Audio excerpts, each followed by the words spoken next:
interesting one.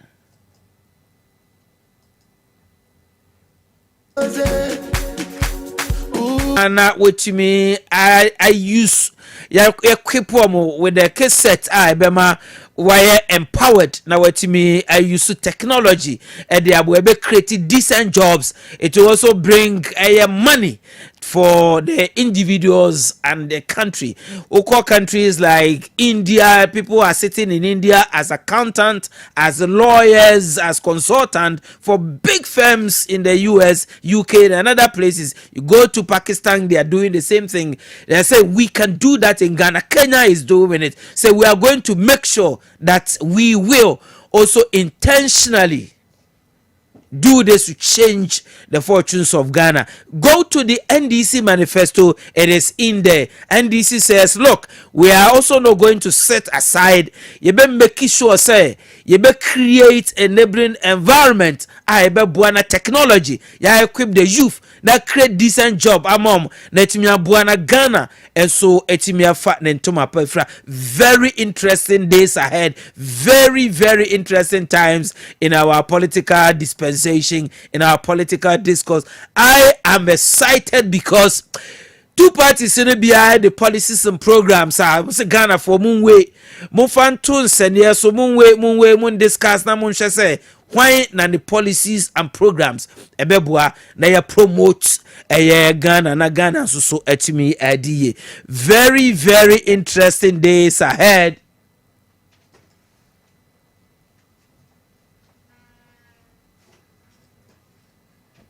Abo Osei Chi Mensa Bonsu Sompahine, Member of Parliament for Swami Constituency, Minister for Parliamentary Affairs, immediate past majority leader in Parliament.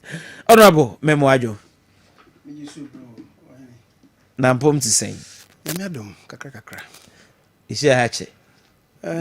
Say. Meja wapam dada no yi me firi munti. Me ni wapam fufuru mu na me say ni wapam dada mu. Ebusi afọ ho ye. Yamiadum. Obi a ho ye. Okay. Okay. So mpa hima me cha na nwumbre. Ojeso. Oni mai mu dia. Oh, okay. Okay. Me de wonkra na me Okay. Okay. So enwumbre de ya to yen safra o se ye penchiremu etese wo na New Patriotic Party committee bebrebe a Dr. Mahmoud Baumia ene ne campaign Tibedi party no ye no wo na wo ye titani chairman ana wo da sa manifesto committee no ano enti say ye pe obi pa obetimi abue endema na nisu na wa yi ano a na wona na ewosi enya na se be ya na ebenya wonti enwumbre. In fact it's very much appreciated out of your very busy schedule what me honor this invitation to be here.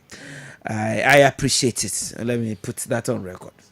Se unfu doso we ni na se ni okay adaje de ayedin kakra mami for fidi so na mimpa abusuafo a omowo Love FM mimpa omo chew enro amoto omo sa frame anopa mentimi anko na nye boapaye ni si ene se anadwo no na nsana anadwo amekodae no mentimi enyan good sleep me struggle ya se me da ntino ade chi ye na me ho mfa me kra mentimi anko ene ade chi ye me ko mo sister station back on Hello FM anopay ansana me be ntimi gidi se bia so munni omo anya enchiremu a ebe omo se bia mo frame me no mabu omo nim tie ntini mama nti wode me fa ofidie so na me nsere omo se enya me bo apaye kora me tonkra ma omo de na so bia na omo ante mo station a big platform tina me nsere omo se enya bo apaye kora na me wona na emfa me. Oh, okay. Na so anka so tonkra de anka na me be ka se me anka me ntia ase because o you shishe program na ko ba se dependent me amba na we nya nkra ne ntɛma na asɛ wo bibia aha no papa no be 5:20 na I was struggling to sleep the whole night.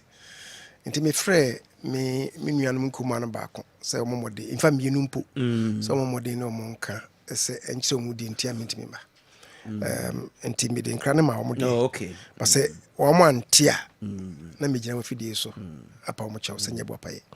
Now having said that we say we bisa sɛ manifesto a ye no na me da no na we bisa sɛ bia di ntina me koda no na bibi za kusa de no kreni say Dr. Mahmoud Bawumia na wo senka mo bisa no nanso no me minim ni say pani no say de wo pani ya say ye wo ohene na abusia pani ti ase nti o mu say mimfie mu no me kwani mu che no party ni so beka say menyi che no nanso ene wo vice president nti ne frɛ no His Excellency nti wa manyo mu no e de wani mu nti say obey me wo famina na na make say penny no ohene me be minority leader 2008 2009 ye to ba wie ya president Kofo free ho a ye di nkuguo 2008 ye ba pro no ono na Nana Dankwa Kufuado ena party no ye twintonto no esi no so onye ekuo no flag bearer no power Dr. Mahmoud Bawumia se onye na bedi akire ye kwa probo ewie ye ekoto aba na meka se ensi ya mayen na numu no 2009 ena party ni share ye minuanom wo mra se bedwa emu no nyina nso agitum mu se me minority leader me be minority leader no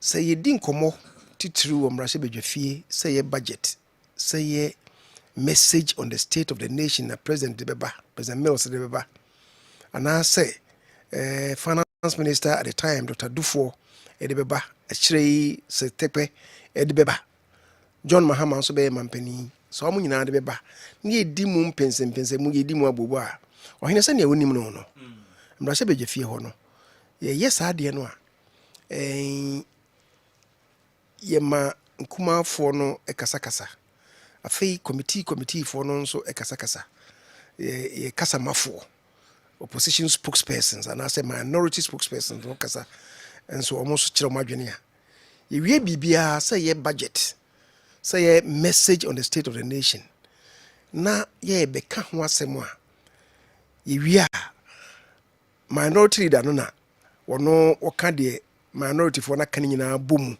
no what my response to the budget and as a message on the state of the nation.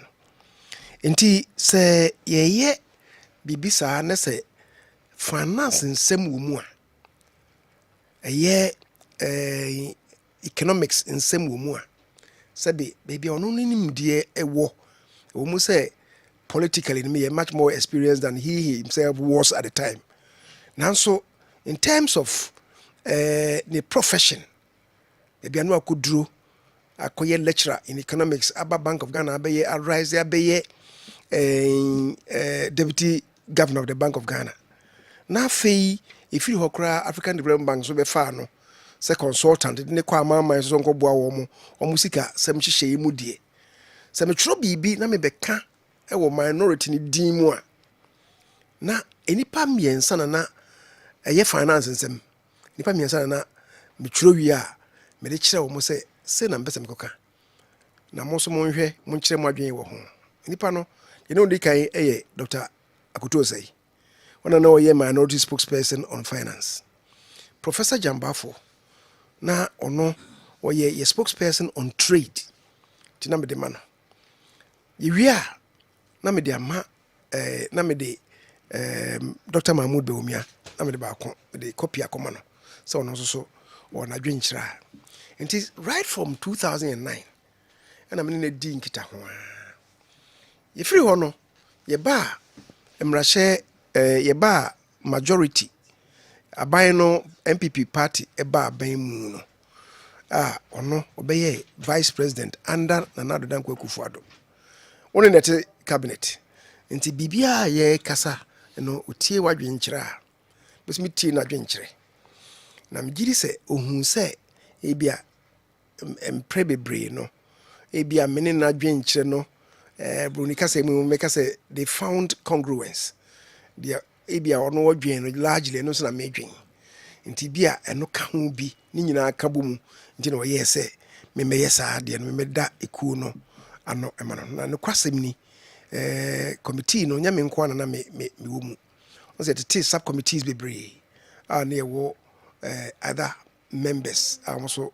wo committees no mu na ewie ye no na kese obi a committee sub committee bi a the report ba na atrase na yasone so nti ubisa me giri se juma na ye dipen juma ye die ewo cabinet ade ba kokran so ne se 2021 so beka ya na samre president wabo ye ba ba ne mufuro president Akufo-Addo second stanza no ye ba ye no na wabo eye kenfurata din se ono be yosofo na ken hododo no kakra nti okọ amano ne se okope ayaresa nti ama parliament enya kwan ya mvete no enema president yes se parliament nhwe na se mudia ene na me na ya hwe ma se mu na president no zo ni madwene wo economics ne finance ho no yes ne menko budget no menko present on his behalf na ansa na meye se adwuma no na budget na ankasa ye tintim no na ye no vice president office nti ekoha discussions and ekoso no ene me contributions ene ade me giri se na wo hwesa ne mani nyina ena yewe ya me budget oko ready we ya no enya girls bebre ya na so mpa hema anya na kuma na edi ya Facebook na yeso ano the economics bro for kodwa gu na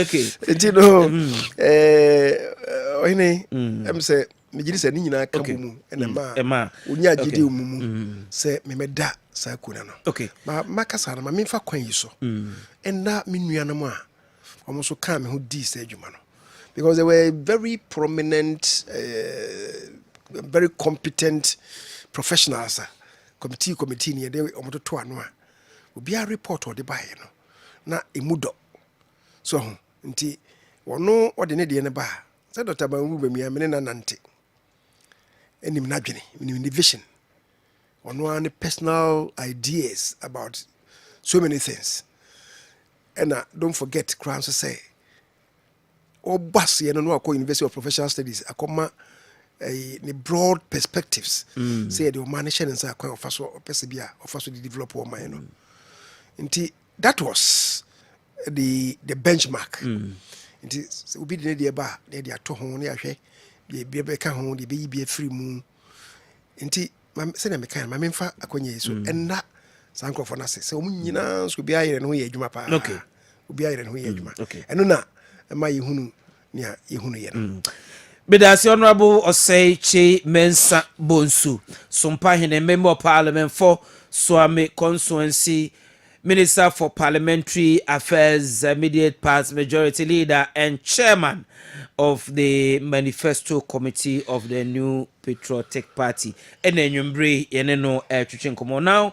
Yambra Manifesto na Enkasasu na Yemese Ghana for the manifesto no ndi omo pese omo hu an se ena ye den no se ena kwan ben na e fa so a ebeboa ama na edi kan Ghana ni a o tin nsema ewo mu no ebema na adwen aye ne se onkoto aba emma New Patriotic Party na o hwem so se san hyehyeye no se party no ba na party no etumi aya ne sunsanso ebenya ewo man no ene ono se oye voter no so no ana oye Ghana ni no sen ene beye ediama no enunti yenhwe thematic areas ena Ghana so the enkombre nyina no ne ebeka na simply put the economy economy ne so yes eno so ene ubotom enti yembra na yemhwe se enhyehyeye ben na wo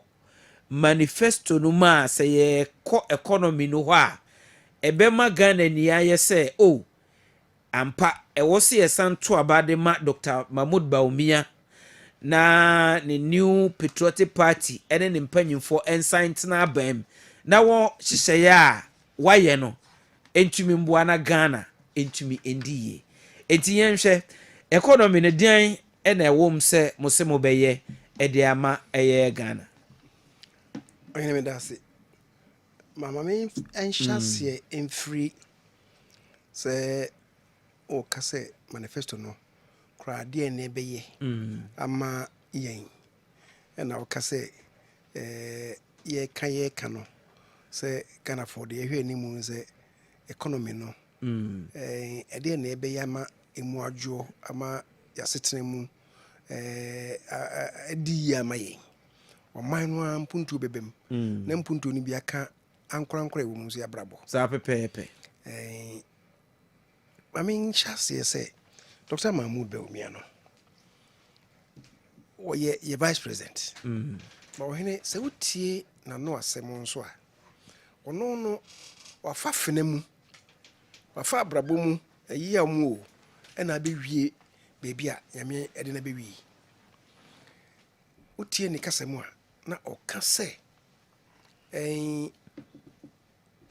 o hyase ye nyina ni papa Alhaji Mumuni Baumia se Kwame Nkrumah ebre obaye minister Kwame Nkrumah Dr. Nkrumah na mamuo mu samra no na mamuo ni bekwa wieye imu ne wo Mahmoud Baumia na wono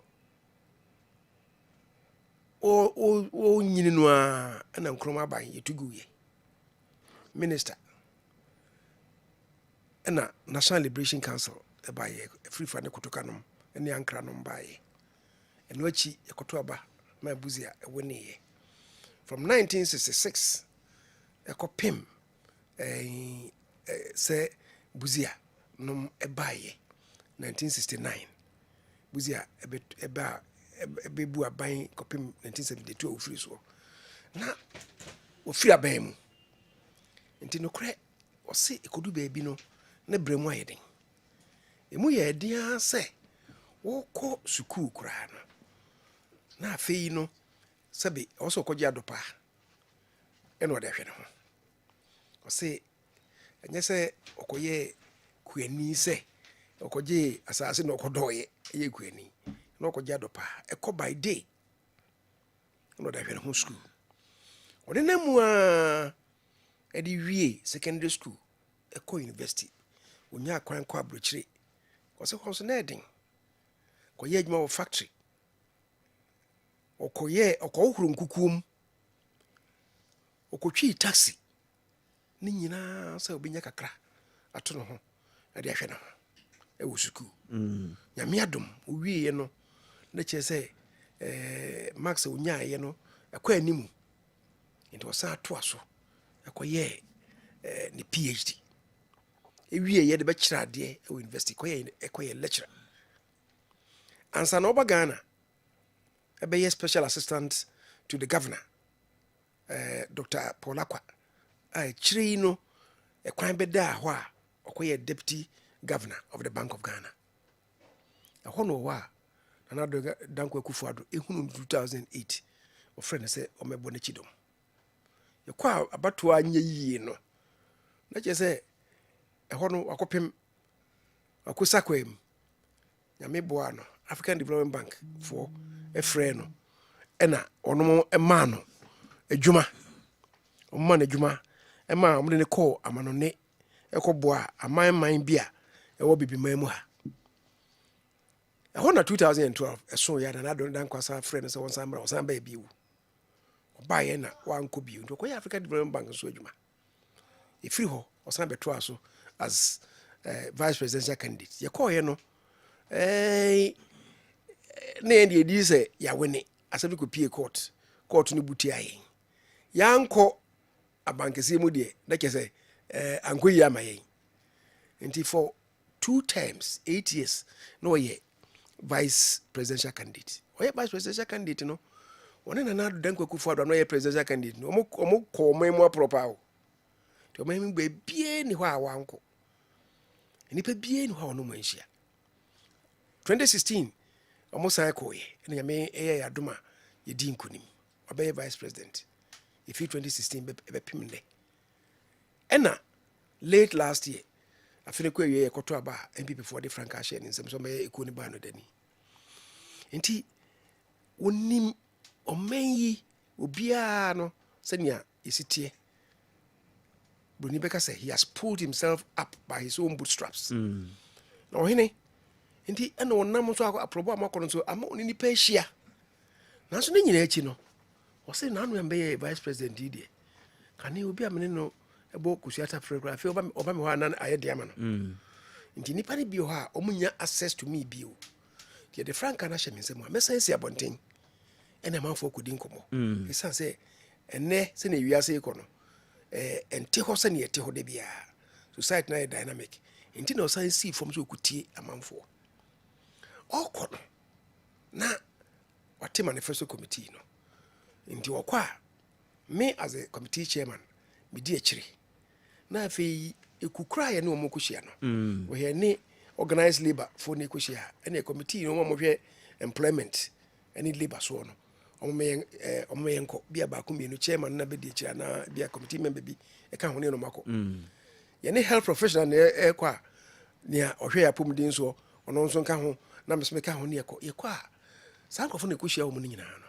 ono de nani so ade hunu ma wo mu sa media sei na madwene yeme nanso mesme tie mo ade na mo de beka ho na sa 10 ye be na mbe yi wo asema maka akire mu na I improve no sa na ebe ya ye de franka no ye de oma no hye mensa metima chekire oma no ama awie nyina yi ndo hene ochia edwomfo ochia carpenterfo ochia breacherfo ochia masonfo ochia mechanics, we share spare parts dealers, we share businessmen, we share employers, we share industrialists, we share businessmen, we share lawyers, professionals, engineers, architects, planners, pharmacists, doctors, we share nurses, we share ubia. Ubia nso die no oka yetie omoso die.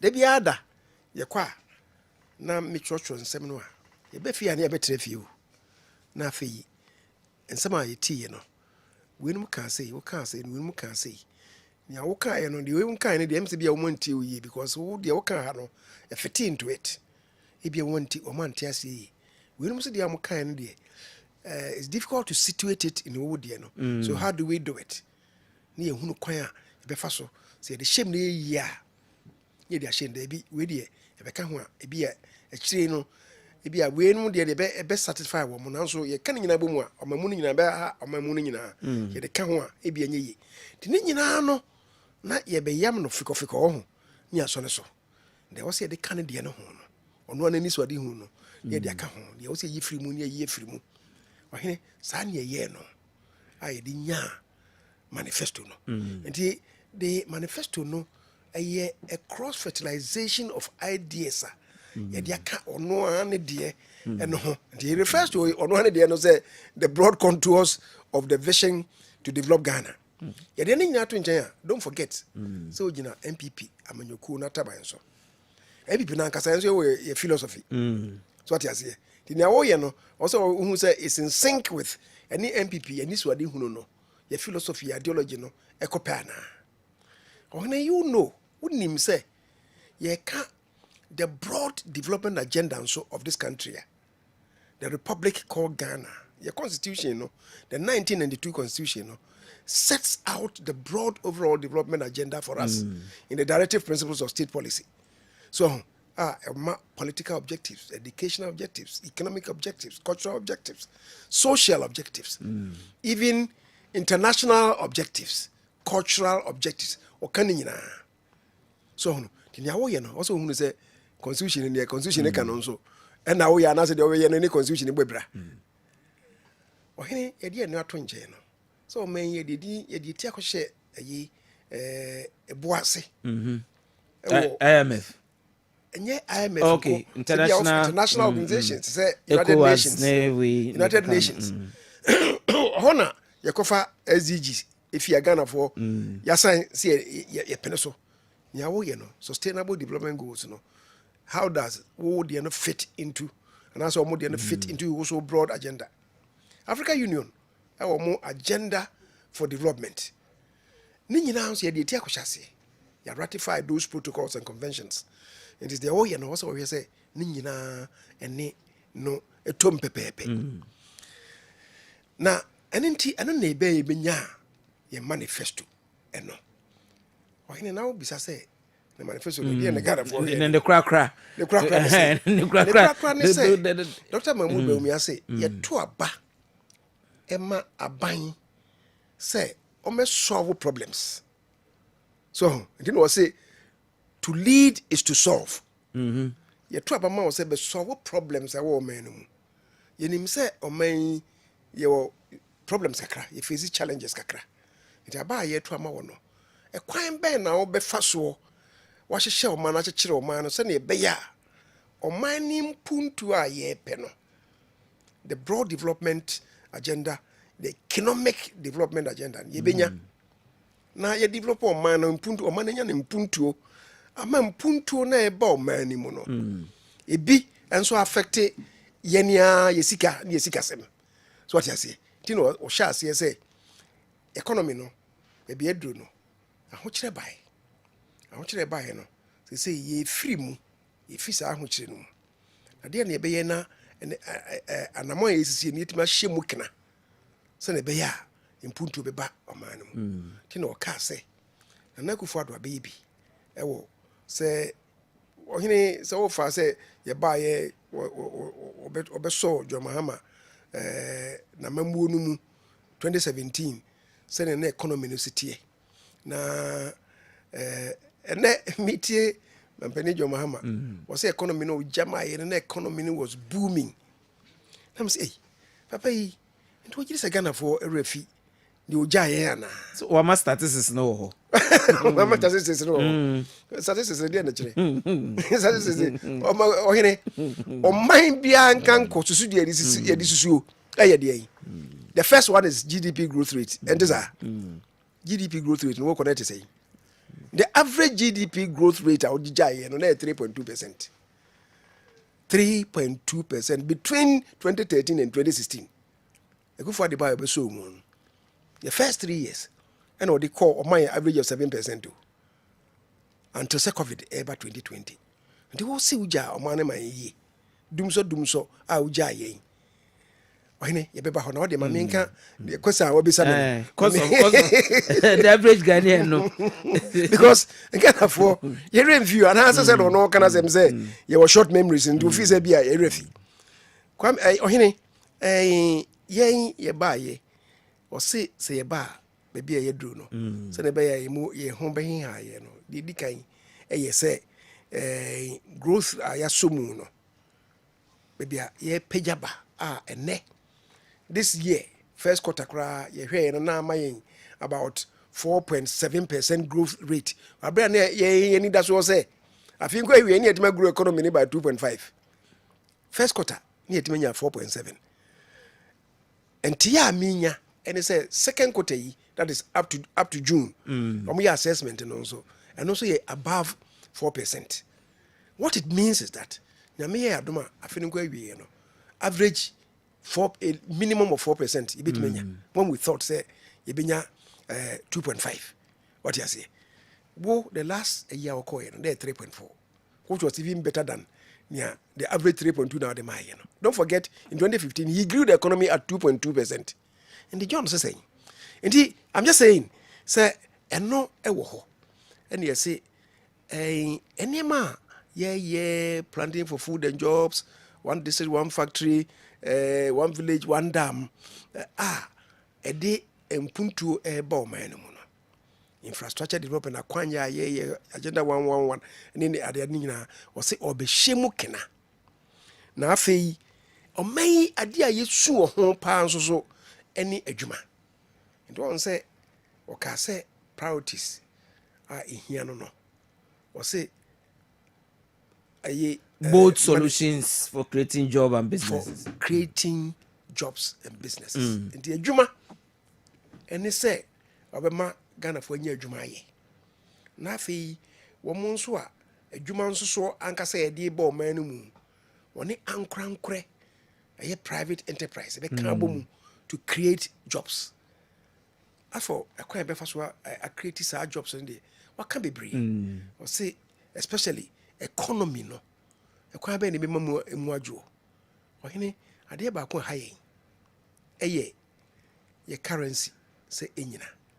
But first of all, in the PBA also yeah so pay duani a quite be for sunny benya duani aduane a ne bo nso so wo fam aduane a ne bo wo fam because the CA planning for food and jobs at Darama you were aduane wo man mu nanso ne boarding and nka me be ne kan boarding because of currency fluctuations no and then by day for omonye say ne no mo 4 years ago labor ekosoro do we are and so be kosoro car e bo petrol bo enyina ba bi egina tini nyina be ka ho a ene ma kosoro so no ene nti o say sani city no I was say ma one aduane eba.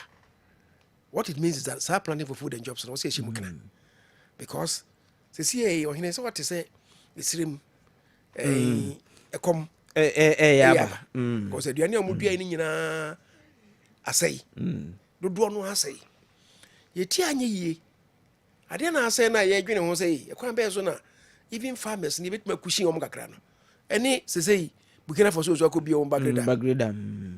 I know so just the next bare 4 or 5 days away anymore. It's not a kitchen.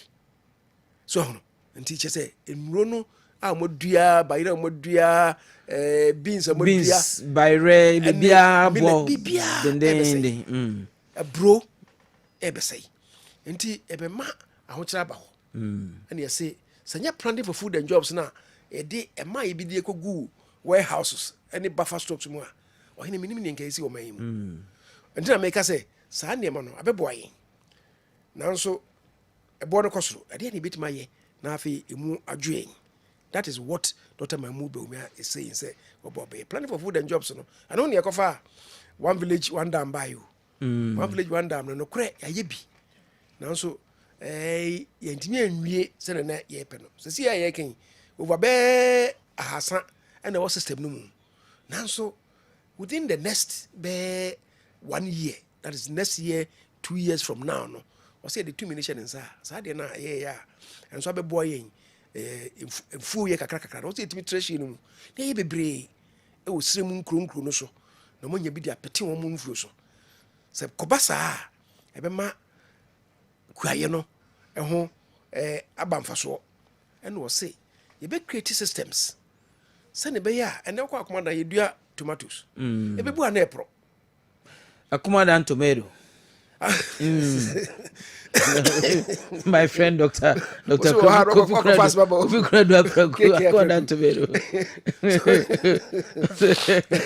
Wait there, I can't be what commander tomato. You never one on so tepa. And also if you American buy. Now was a tepa crubio. If you hope you be. Now my focus now yet to abano. And I see Krubia. Oh, I know, Chaviri. Chaviri. America for that. America for that. And the Ohene, Sanya Mano, and they say, Obeshimu Kena. Send a bear, young food and bit me. Yeka, one this is one factory. The concept, and they say, in your na, you be your mind muno. Send a bear and say, it'd be a good warehouses, it'd be a good buffer stocks. It'd be a keep will be a silos. Nafi, or say, ye be here in the millions, yet tea at the core factories, ye co processing. Yes, and you are an emperor. Let you say, I guarantee farmers no a boar. Sanya, cocoa, and sana, I finish person in him, say, cocoa, better to see. Umukra, cocoa no bonema for more. Rather than say, Yan Tumua, it's never be jina. Now, where should ye? What the Nipusu Benya say? A done a banner a bonus watty.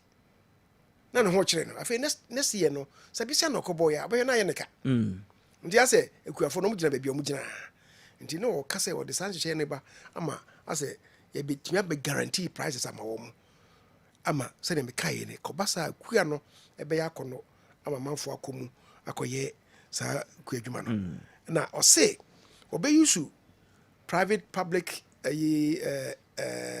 partnership ɛna ɛde saa adwuma no so ɔno ɛnyɛ aban ɛna ɛde ne sika ɛbɛhyɛ saa de mu bebree na even one day one factory wɔn sɛ ebi wɔ hɔ a aban ne dii kan no they were supposed to be experimental to facilitate the way say ebusuafo ha yɛkɔyɛ factory wei hɔ a ɛbɛboa they even where the government nankasa take you know you say a team yɛ adwuma a ɔsɛ yɛtumi ɛboa ɛma yɛde kɔma private people no ɔmo ɛkɔ so de yɛ adwuma nti aban no is not going to directly involve itself nti ɔhene ɛno wɔ hɔ ɛyɛ yɛduane sɛm afei ɔsɛ enwuma mede tax system flat tax system ɛɛba ama businessmen nso amkɔfa nneɛma ba afei ɛbɛyere ndc fo so ɔm de bi ba bisa afei wei campaign wei ɛbɛyɛ de sɛ ndc fo so ɔm so de flat wei no bi ba taxes no bi ba flat yɛ de ba ɔm sɛ Dr. Mahmoud Bawumia kɔ propose yɛ no University of Professional Studies ɔm sɛ deɛ na ɔde ka no ɛnyɛ possible ɔsɛ ɔyɛ possible ɛyɛ ne sɛ yɛdi kan there should be predictability also to be predicted say me the container and also me the car we free London abagana car na me kwa me tua duty say you see duty a betua ni eno de car no ba edi eposo be na otwe nsia na bedu obeduru ya mo amaka kire say na duty ni obedu ya also currency na fluctuate through no fault of his saa de wei me problem am he na wo kan sɛ anya ne mfom so na ade no sesan ya currency ni for ya also metua foforo ga what you say madwen ho am nti ase and was say say no say car no de ba at the port of departure ayi nim say currency ni yesi no edi na edi buso mienu opono so a oba ye de ama wono saa na betua saa pepepe afei say wo yes what the spare parts eba 40-footer container and now the eba now in the 40-footer container of spare parts of Saab vehicles, Korean vehicles now they eba and they say yeah assessment man because you ain't mean checking your man back until you average say 40-footer container no of spare parts of these vehicles from Korea or from wherever out there no a border swini for the bar. Nese obi di fi America ba, obi di fi Korea na eba, obi di China na eba, obi di fi Italy na eba, Germany na eba, 40-footer container containing this. Nkwara parts ena ya de eba. Ebo na da so no, saa na 40-footer container bi ate. Of that parts, you know, sanity. What it means is that so who can 40-footer container there? Also who say ebia we fa say engines na dey gum I'm say engines aduana na be 40-footer container no mu a so go for 10 envantum now me try the same price what you mean is that you make use of available space o dia ba o be tua wade where you ade ko so yes sir and also I be can say and the businessman have to predict it ahead of time say me kwa me tua say oba sa so ne yema ne tua eto so bie wo o say obema tax amnesty now the man wo also tua sa taxi 3 years ago when tua no penalty da ho 2 years ago when tua penalty da ho last year when tua penalty da ho e be hwere na ya compound interest no afei wo be hwere na ya betoto shop mo say masa won tua dia ya to adwum wa me tua se ya eno ano no na the shop na chom na the shop na chom wo hwere na wo de ni bre no adwane wo fi o mo won't mean tua mpo yes say obema tax amnesty and you know begin from clean slate now I say customs for near be say mount rate no say na also otua afi abetua wade you don't even need to go to customs for no wa feel bibia online wa kotua osika gise ye be ye audit ne hu say ade no you are under declaring say ko basa ade so no so betua penalty say ye be audit ne say je say obi bia demu a obi a oni aban ni asem say mfie du na audit na be ye no ene obi bia kwa oni aban ni asem na wonya kwan e de ayi adwuma enipa ne sika na obenya no obesa plow ne back e de ebia ko hye adwuma no na say enipa na so form adwuma mu a wotumi fa nipa bebre adwuma mu ente sa na e boost businesses enso e wo man no ohene waka bibibio say adwuma ya ye no man mu ana say enipa bia wo firi o man mu utifie wo sori fifia oko adwuma mu obi okopɛ opaadi fosa ba fi efie no ade na wo ho ohene say utifie mu wote dan mu edan a wote mu no ne boarding obi na se osifie ono aso osifie a fie no sie no dindi no Ghana has no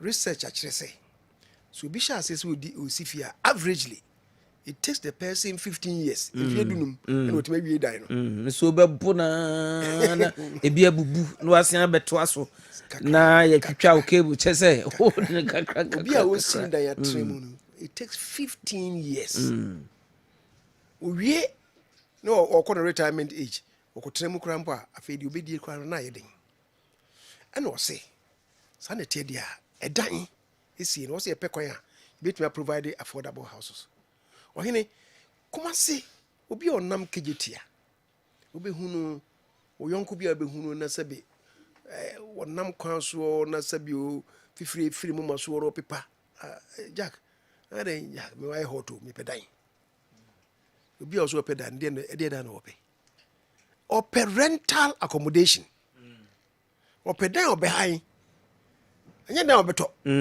so this got the koto fee.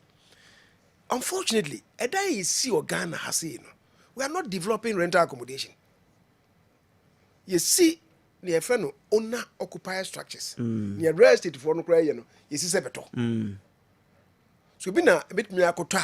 Now no muso de ma akoton or de ma high. Or de ma high no because you say 1 bedroom between abia 2,000 cedis a month. Okonkra ya. When you die ni bo fro, say bia 1 bedroom. Maybe a amount toilet bath self-contained no ohene wutia ye onye bi for cry 1,000 cities wonya bi and na location na e wo no say no say so to age so di krom be 3 days ansan wako sa madam fu bi ne yire free mu na ne ba ope nursing ena e bo modern ye ya ma wonya a hospital facility or a nurse a koye a friend the other time na osu say nyame adom ya fa no na me yobetra wona yonko bi na akotra na no yonko no ba na okasa na o se ni TV kura o mani mie ahon sensen bebre nti betimi aboa no ama wotimi aso no o se onyi sika kran betimi aboa no na wotimi akoha na mse daniel say 1,800 a month. Na katua ye saying, absentee tuya was saying. Katua no, just say about 3,000. I say. That's all could 1,800. Na aka 3,000, aka 1,200. But say to service charges. Say na be faka. Akọ adwumre say na obedi. Ahwe ya. Akora obi school akọ. Ahwe na okodi afi okobu braboni. Ndi on, wahine we should concentrate on rental accommodation.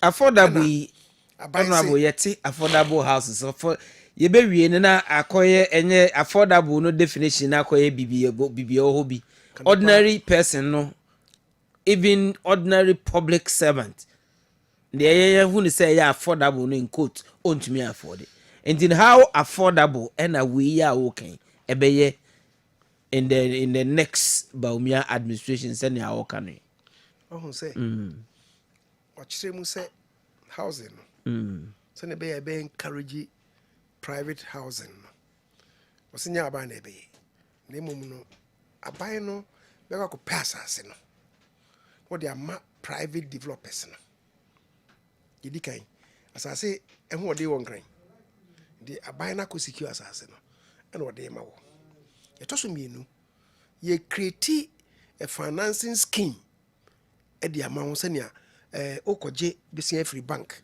na wode akɔyɛ saa adwuma no a bank nsihu no ɛwɔ ho no wokɔ wode kɔsi dan a ɛno yɛ long term investment nti no ɛnyɛ sɛ obi a yɛde ma no sɛ commercial so nti there will be saa differentiation no na yɛ create special institutions a ɔbɛyɛ saa adeɛ no na interest no aba fam ama ɔmo kɔ into that so that's the second thing.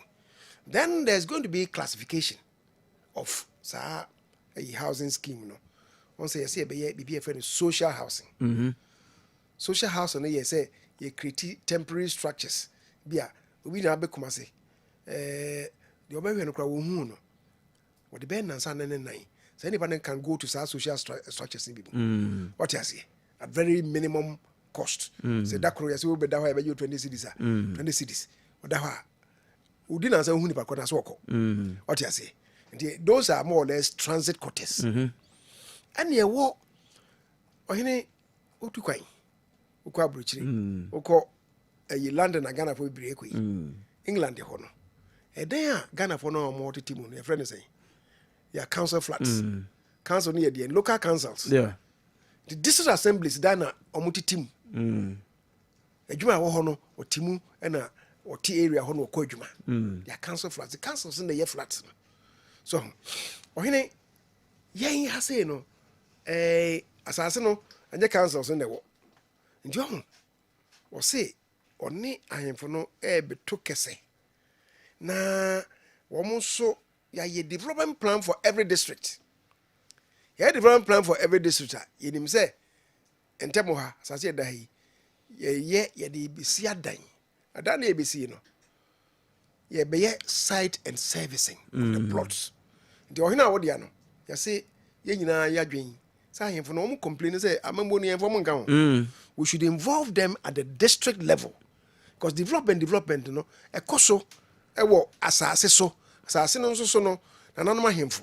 E na omo hwe so na say in trust of the people. Nti say ekobasa. Let's say ye nyina agree say aha asase we district we say yi we e de koye saa dwumadi ya ohene no ne amanfo no interest wo mu enti ye koye bibia wie ye say even land title no ne registration ni bibia ye ma ohene no enye because ahemfo no bebre omo ntimi nye saa de no ti omo tom plot no bi surveyors na yakofa omo na omo si agigi sei na akoye bisi basa what you say and the kwachira plot no bi ma ya na atwitwa mu na kofa asma ba you know agree say the way you say nti ewie na say ton asase no a ohene na ton akoton aban de omu yesi wo de abena development no na akoso jojo amai but nyina be translated then into the cost of course of the housing na masase no edan ne bo no abafom ade bia o say adwen hu bio nso ohene eye efie ho no ye wo omu yusu electricity.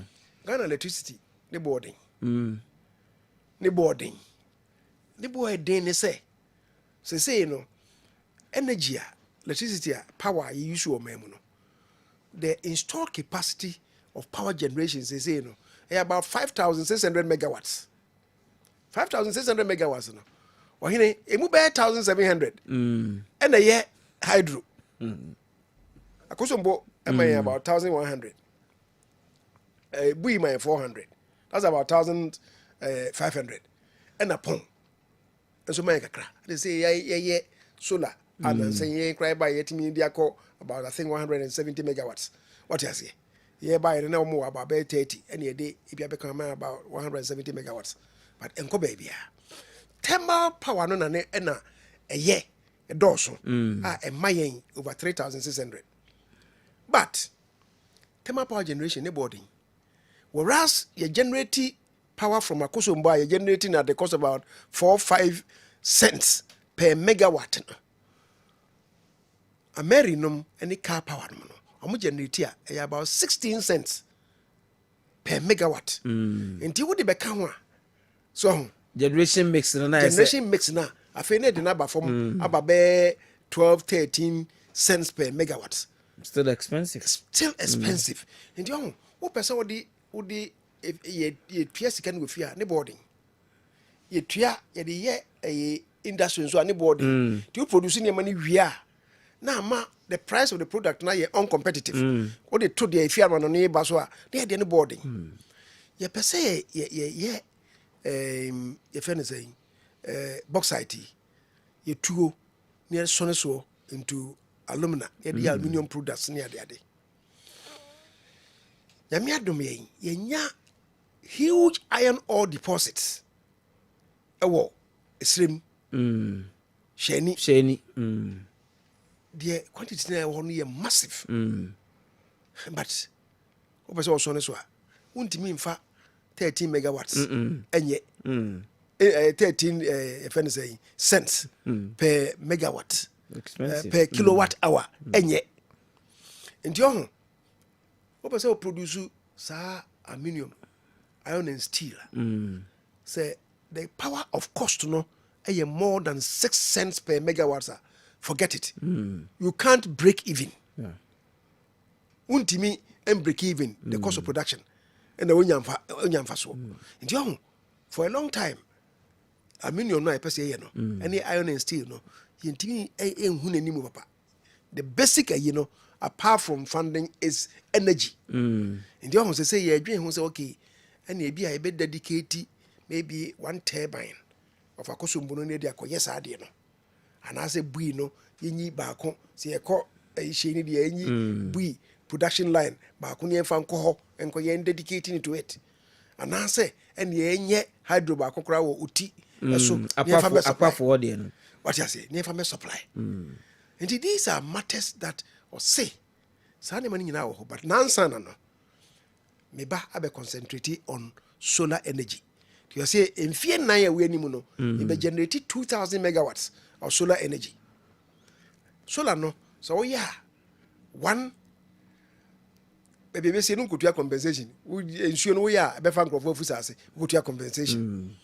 Say bui no say you accredited dam ho and one say bui authority womo solar no omo di ACC lake no so we di sea lake no so afi kutua compensation me obi a sana omo pese omo tremu na water lake no so ye bia be sisi so sa ne chese compensation sem bia ansan ni ho ya generate power no 2000 no dey be can national grid no okay eno ba mu a afi be ma the cost of electricity no up down by more than half no onye bi the feed industry what you say enti na ma cost of living na ye ka no se be ba fom no ohene etimi aba fom wo fifie na wo kɔ ayi a ofaka car no say petrol dey digum petrol no so boy dey what you say o say ya the electric vehicles ba so and they me te say na president Mahama ka so electric vehicles no ye pese ye animanimu ye be assemble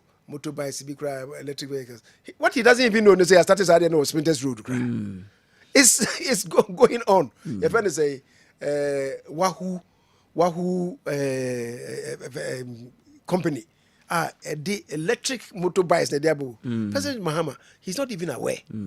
Was say me but and they me say one on manifestation be back one say the cost of vehicles transportation no say any sir and so be back for my electric vehicles and be na back for my and na afei so say high occupancy buses electric buses no say high occupancy na be boy am afei moving from one place to the intracity in particular na and also cheap amayen na charging where we do the charging and all that no sa infrastructure no ya sha see o hade because there are people omoye interested in EV vehicles but the charging aspect no mancro for oya also na me de bakra na charging wonsem no say na be no eno no ohine so nim say we free kuma say e konkran so many fuel dumps fuel filling stations be bring okwan so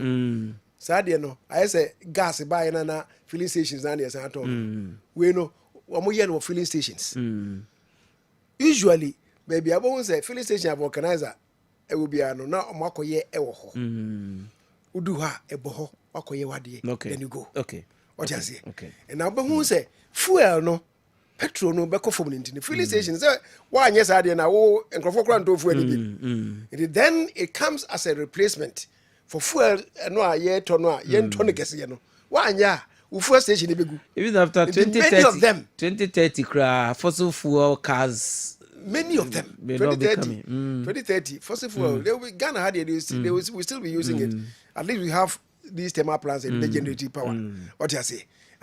And they will still be with us. But I'm just saying, say, who be say, a crime ban soon be ma economy ni more draw. So, I'm a cost of living no above from.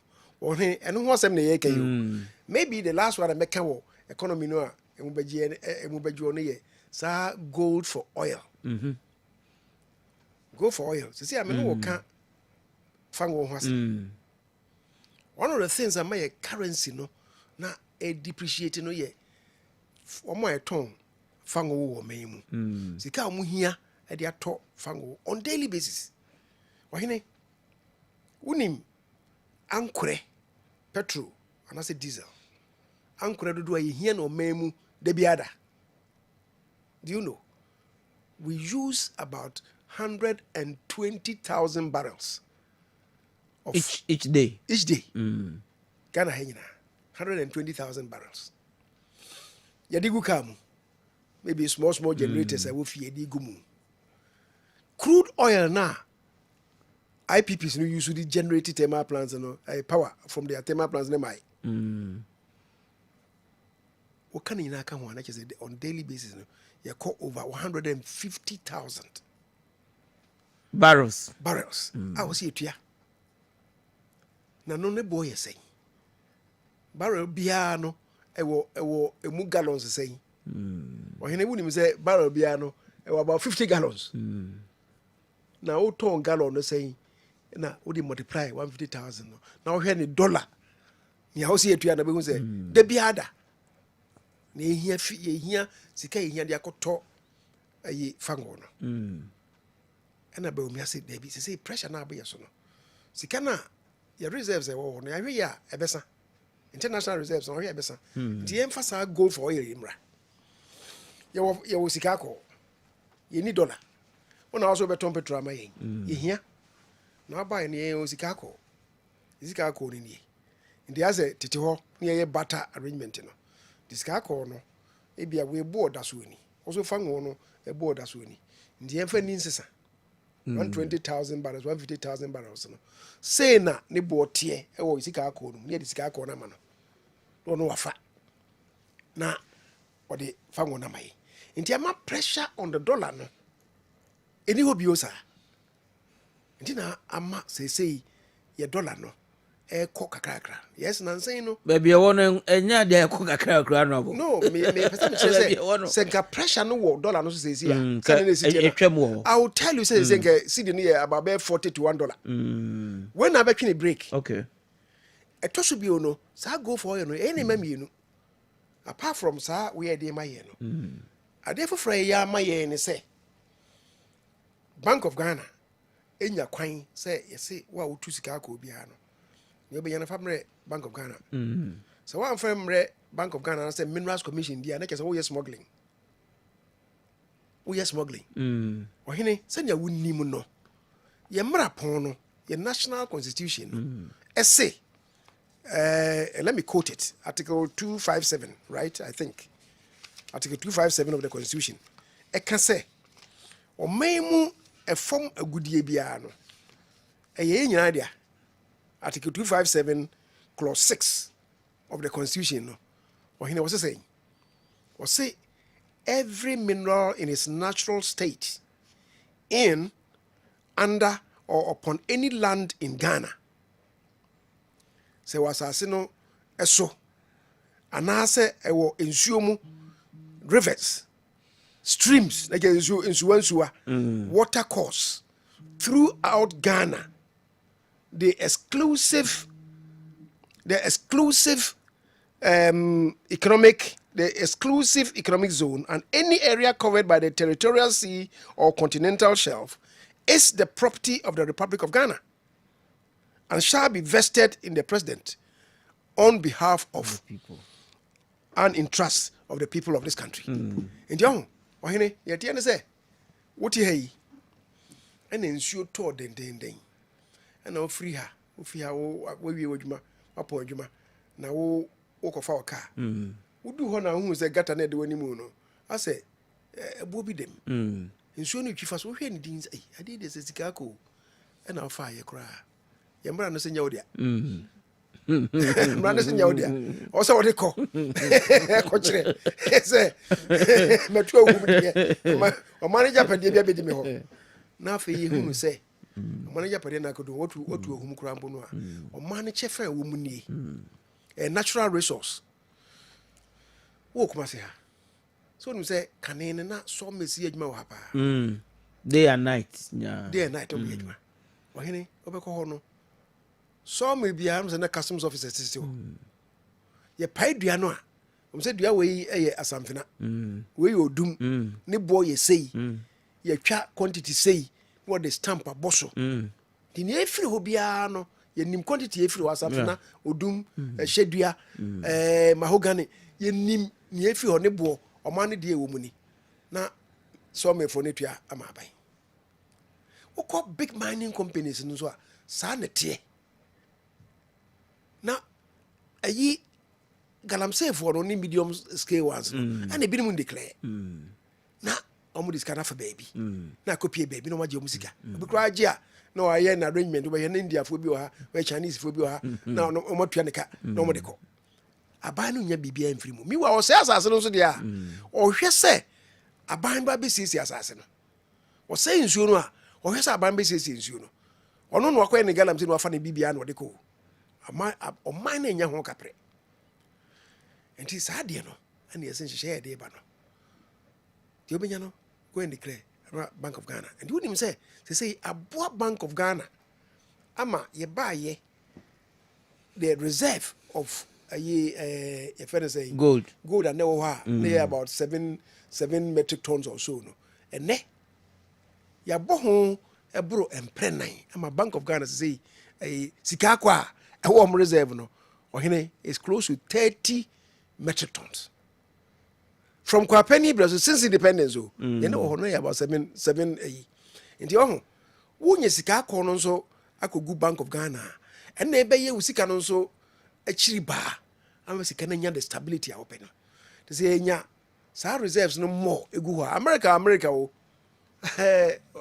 minua sɛ wonim America omo dollar no na ho de nyina gold no aye gold the American Federal Reserve no omo no they have over 2 million or so metric tons of gold and a back of currency no tina ma America dollar no e ho de nche currency bi e wo wiase no what you say they say sad no ba apart from say ye be boy yen ama currency na stabilize na fe gold for oil no so no asan abema the rush for dollar no so aba for mama yesika na nya ahoden no it also eases the economy ama obi o ye adwuma no now he's able to predict what we predict here and e man no say na me nko invest more na me fan krofo adwuma mu na me tre adwuma mu na adwuma kra nso e ba o man mu but first ema o man no economy no emujo so obi say e kwan ben so na be ma economy no emu adwo a when in so many ways okay enu bi and I'm senior Dr. Mahmoud no menso mesiaba honorable Oseiche Mensa Bonsu who is Minister for Parliamentary Affairs, Member of Parliament for Swami constituency, immediate past majority leader and chairman of the New Patriotic Party Manifesto Committee ena menino etwetwe enkomo enwumbre say New Patriotic Party Manifesto our launch just last week our Takrade and near my ben and a was manifesto numa ebeboa ama Ghana enso edi ye ebeboa ama Ghana for ahweso akase Say New Patriotic Party say possible to break the 8 ebebua party no ama party no etimia break the 8 enti mene so mpa hene na etwetwe enkomo enwumbre ewo democracy dwumade so ewo Kessben sene medikan kano ebia na o asembisa bi want to ya na ase bibi send me a text message 0551 99933. Just send me a text or a WhatsApp message. Share senior etie. There are issues about good governance. There are issues about leveraging on technology, creating jobs and all that and other areas. Mesan Corner when I'm in Bisane say this is not the first time a New Patriotic Party any manifesto ever wanting. And near my bay apart from the Ayaki and a war manifesto we was say a chubia come say we dear so attractive say me call December 7 na me call to my bar men so na men to my bar Emma New Patriotic Party say the economy no any living conditions na agree ya abobo so eto nchan dem pa na war manifesto we no ma e dan so a be attract obi so we dey na nkama ma dwimpo se men to ma MPP a men ko to ma Dr. Baumia because of manifesto mo launch na mo adoi the woman apart from economy no the economy no make kana mabeka private enterprise ye be promote abana se de me be nyina no me ne ankorankore adwumadiefo na ye de tambabo ye tamano am using the vehicle of private enterprise ye de upscale development in the economy maka a dying wasem even hospitals what's say we call abriche baby hospitals infrastructure no we who say private people and an investment in the hospital delivery and so it be useful more of course it be regional hospitals in the and the central government now they are not too China and the district hospitals the district hospitals and the regional hospitals and going to mean you need to facilitate the private enterprise almost a bit into those areas. And I'll say private enterprise no yeah fan say a fee yeah expenditure or say yeah the 3% of our gross domestic product on expenditure no yeah the private sector na omodia edi omujuma so you can't feed there this year the 3% translated to 30 billion Ghana cedis. Is a sikano. It be ma private enterprises na edi aboa omudwumadi in various fields. Ohene yemfa yakwan. Aban we yeka say since the Fourth Republic ye akwan bebre. Ye akwan bebre. A chain ye ba Fourth Republic aban bia abaso. Ohene me mfere kura make say since independence aban we aye akwan chain aban bia esan say ye free independence ohene ye nya fa ahudie ebesi president Kofo ebreso akwan na wo man mu nyina no total road network in this country na 39,000 kilometers 39,000 president Kofo bae ena ono obe upscaling no all free from 39,000 now call 69,000 kilometers. Kofo 69,000 no. Now of course now bebrenya virgin roads. Say akwanfo frɛ yi enko a. Ebi ho a na ye kwanda da bi cocoa roads bi ekura bi ase but ye neglect. Yes afeso car no kɔ hɔ akɔfa cocoa no a na bahani akɔbɔ kwan no. Etwetwa nkyɛnkyɛn na car net bi afaso akɔ no akɔfa cocoa no de aba.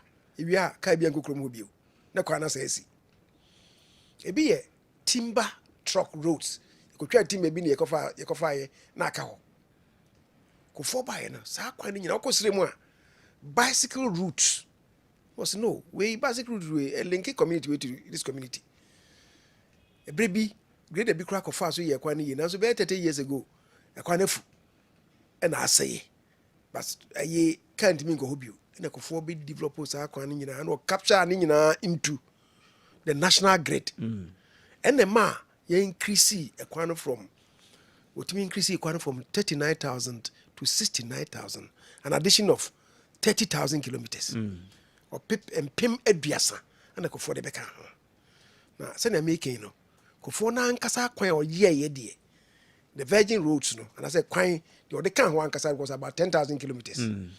What it means is that 20,000 ne wo da na ye maintaining ne de ba national grid ni mu say abayafa and the feeder kro maintaining those roads no aban befa ne beka ye feeder roads ho and this buy no on beto aso from 69,000 no I'm going to be beka President Mills ne President Mahama and do amono so fiso no ne kwan no matimi di bia ka home from 69,000 no akodi 78,000 they want the 9,000 and a beka ekufo do buy and na ye kasa yi e kwan nyina na total road network is about 103,000 kilometers and pim ha and in pim yensa the ne chane say ekufo do nko de 25,000 and pim aduonunum and what they account. Tina me kase since independence, the records are there.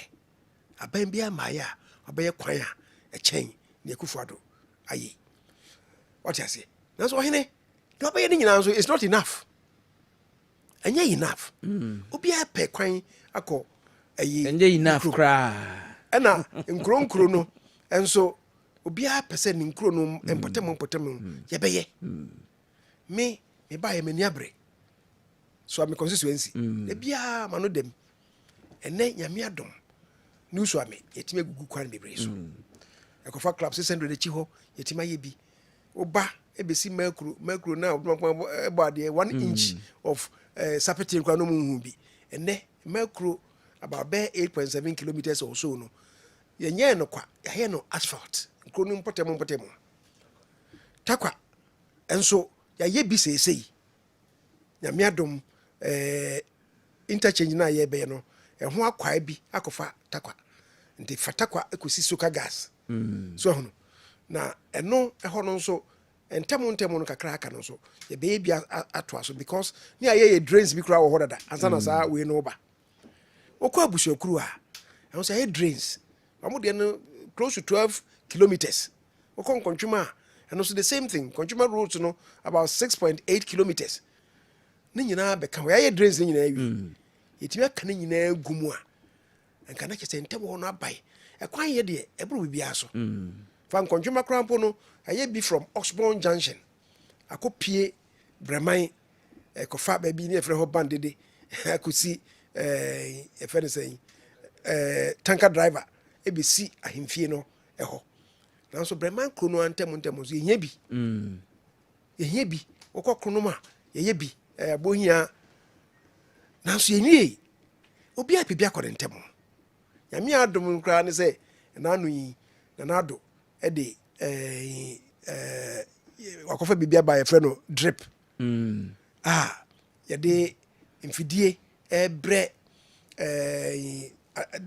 assemblies no na omude siesie omuntem because ntem oni nkurase districts no ebi ho a na kwana se ase ka kwent minko omude se etwa kwan so kwa e de ma wo mo mfuturo no mfuturo se ne be ya areas ne be ya accessible to vehicles. In the 275 constituencies no obi anya ne de districts no obi abinya ne de ama affect constituencies ne basa ho ade de fa districts no so ho basa na se district ne 6 constituencies na be hu se wo say KMA oh he said oh this is the KMA is constituency said KMA this is what me 1 municipality one district you be here but head KMA near dem back up what you say because you are working with the districts what you say and you know and also beboa but I'm just saying say there are people who have the capacity to invest in road construction. Enti abaya say on a private sector also ebeto ebebo anan na So say Kumasi Accra a quine. I'll say opposite the session be shown 100 km stretch.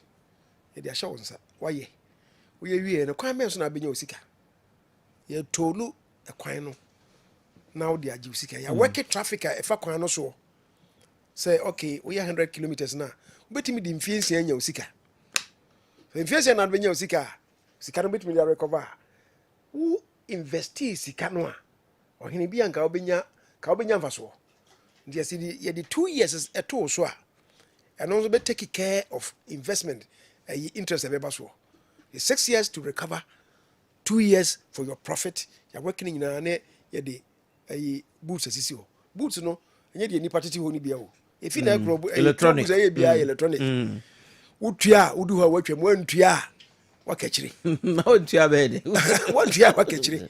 What you say? And you will be a bit. Ya check crowd was audio. Will be a bit. And your private sector person or baby year quano.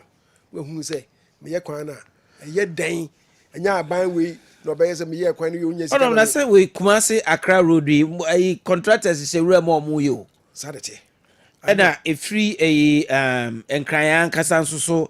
Ama samai hoeba ayi susu ayi kontra mu guso omo ye wonso gidigidi nti omo timi ye wia na ye de be ma private individual ayi temade nsuso ma tese na awotwi motorway president na honorable asensom kotwa ayi na ehonso so omo ahye eno azentino others na aka na ye de be ma private ones no omo ayi na ya to na because tori no mu kwa bruchire da bia and a rose a well bruch or muya do na to yana or mujia or mo editiaka. Moko bruchire be say kwa bruchire be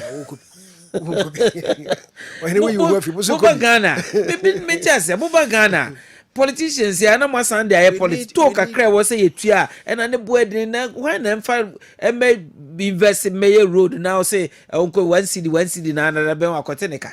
Yeah, let's be realistic na we na yen dream Ghana no say yen nya ade ni ye na yen to na yen jiska na obi a honto no is that Accra road ya enye you ukotena SCC ma be 7-8 hours now what come why ohene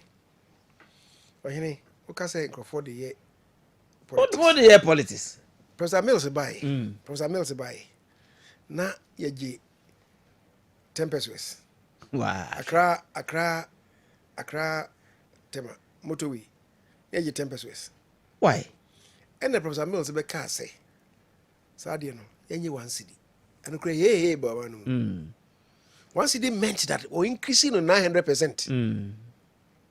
What you say and hey baba no and also said na ja Professor Kazo was menu anom sika no meja e kwano na me dey improve na potholes be be bankran krum indi almost 30 year per ena afei all over Accra roads no be na potholes be then you could see physically say omo year potholes indi afei manfo kasa no oh na mo ntem ho say ye feel potholes mo hon mo say kwan bi 1 kilometer bi okrofo guso omo ye then everybody kept quiet samre no not 10 pesos no it was about 10 cents once the obaje na about $1 and the professor obaje e be ye adwuma abroche sama wo ka no the average omoje e wo to bia obefa no the average na ye $1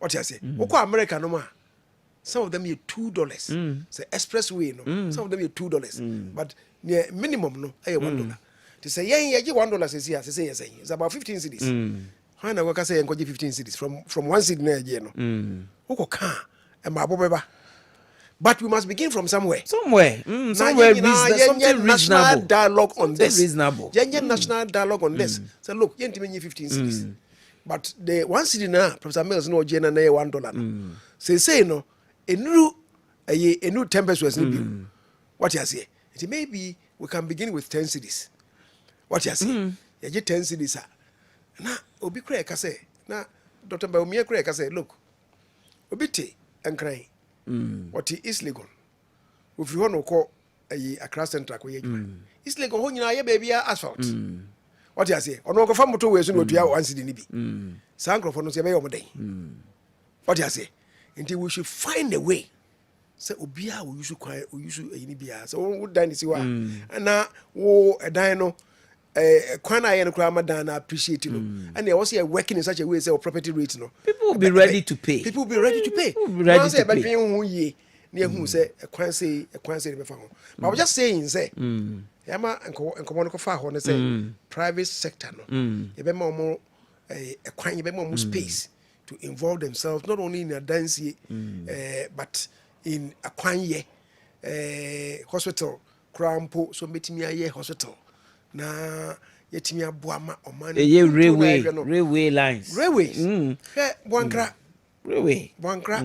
yesi ye inland port inua o se ete ase se inland port no se enya railway am service a eda hokwa enya adwuma let's be honest with ourselves adentia because so si nipa no ade na wakrafi tema no ma yenya assessment bia wo ho yemfa mra ha yemma assessment yewia of na de akọ na se wo yanya assessment ne wo ho na wo kofa train emma komase ho emma inland port ho no na wo kofa de sika so do da wo ha re container ni si ho ube ya afa ni ebe cheki yewia wo san na container ayi efe say articulated truck no obeji si wo ko ye kwan si akwan no besei owia sa kofa kwan no na ebe se kwan no railway no ene ma mu oduro bulk haulage dey fa railway track so because then that there what you say and do I say any sir say kura boy nyame adom ye kan iron steel ho asemi sheni steel no ohene is been assessed to say the quantity I wo ho na wie na say ye ya almost assessment they say betimi ye single rate tracker betimi akọ asase ehun ahia 14 times wow shasem so the iron ore na one a massive me can be say god nyame opese o magana new beginning and say name ya afi na ebe yo say hunu sika akọ no apie sirim no nia Ibrahim say enfa concession na ye dia ma no now assessment no e kire say aye oboase originally no gold na wo ye hunu wo esrem ho no quantity na wo ho no kra no e ya se no oboase de no is going to be huge and then na say the legal and tax regimes bit my ye ono a wo tuo no o man chefa wo mu ye sen na yatimi agye ye de aboa o man no because this year afiwe and a president be ye obe deliver the message on the state of the nation be ka kire say de Ghana nyame adom sika akwa yetu no man mu no yetimi anya in excess of 4 million ounces. Now 4 million ounces no, for the first time you twa South Africa ama Ghana be the leading gold producer in Africa ama aye the fourth highest gold producing country in the world.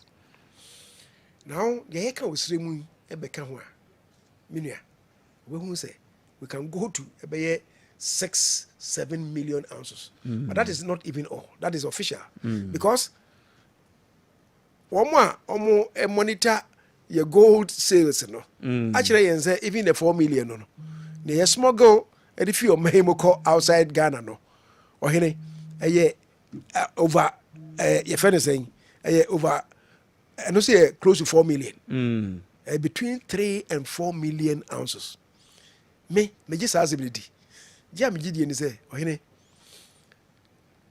me call Dubai one time e mo de me call baby a omo gold raw gold am de Dubai no ansana amako e dia refinery no am de me call e dem ho ohene e da na obewura mu no ho it is a Heaven's Gate ye to no be 10 mu hoji and oku wura e dem ho wura ho na no akinkiri na no asi di wutimi ko fa bibia ka se odi biade o and system na wo ho no so che say o paper kra to ho na say wo fa paper no a che say wo fa bibi o fom ho and everything na me ko ho no mo ka kire me say oh so good we fi Ghana o you see what's that from there they took me to baby am refinery so now we share send them money see kono then they tell us say oh go the figure na eba Dubai no go about 4 million wow the 4 million ounces say president say They say you register 4 million. Near ko India mayo. Yeah. I also a copa. Near Echo China my. And a mama catch yen say. Near ko Switzerland.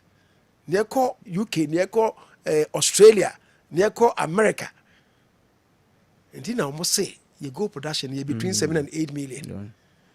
And what it means is that still I be brave far and temokwa yentimi ehunu. Emre so a ba umia ba. Yeah. You be hu near it is ade man be fa so. Ama obi a produce gold be a what declare. Obi a produce gold be and you should declare because a natural resource mamuni nyina ade. Yeah. What you say? Domestic gold purchase program 2021 was according to Bank of Ghana records. So say ama your total gold reserve no aqua could do 73 tons. That's so. 73 tons. Because you're not making 30 tons na last year. 73 tons to say. Double say 73 metric tons. You buy you 10 metric tons. We are about 7.8. And it's say baby I could do. Yeah, we can build Ghana. We can build Ghana together. Anyway, I shall phone it for a democracy Jumadi and I anymodi and Yumbre. Share manifesto and near my womb and then Susan so I binya a war me so a champion and a can say democracy and you can say democracy as you 1 man 1 vote or say or no the entity and say democracy 1 man 1 vote and translate from one man 1 bread there. No, yeah, democracy. The only ballot box. Yeah, the yes, democracy. The coffin. And the democracy. It should translate into food for people. Abraham Maslow. The basic needs of everybody. No food, clothing, and shelter. I know by we are. They are cannot just say how other manifesto we address food, clothing, and shelter, job, and other way for the Ghanaian for today and the future. Enyumbre and I yet to now messages. My main kokain kakra. Because me the money correct time no. So say time no. Send ya AC man can messages no bia. Many beba me ho so na assemble banti.